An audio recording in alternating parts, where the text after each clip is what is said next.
Nick, How are you? what's up? Damn. So okay, shooting POV. I heard a growl. No. The growl. You can see some. Did RaMell ever growl at you? No, he's not a growler. He's a smiler and a laugher and a pat on the backer. Yeah, he doesn't. Not a growler, no. He coached basketball for a long time. He's very good at building a team morale. So editing POV. So you got the total point of view all the time. Was that different to edit than any other thing you've ever edited before?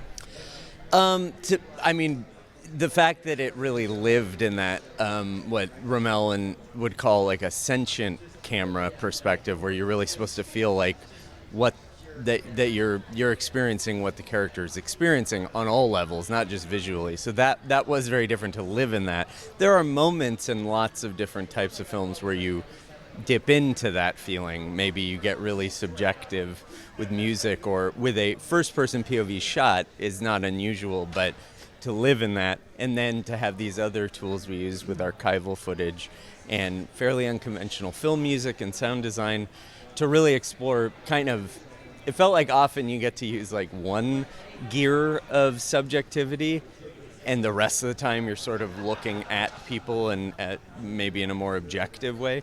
This felt like rarely would we pop out to that kind of objective view, and most of the time we were going into much deeper gears and levels of subjectivity, which was fascinating and unlike anything I've worked on for sure.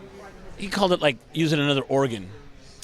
Yeah, they talked about the camera as an organ. There's a lot of metaphors, but which helped me get on the same page. I don't obviously have any lived experience like the characters in Nickel Boys, or even some of the crew, in terms of relating to systemic racism in the United States, which this film, and the novel are set in Jim Crow South, but there's a lot of the same structural racism dynamics still going on in our lives, and so I don't have that experience. So the language we used about the camera really representing a lot of not just what you see. It wasn't just like a tapping into the visual stream. It was really about the psychological and nervous system experience of the characters, and how do you convey that.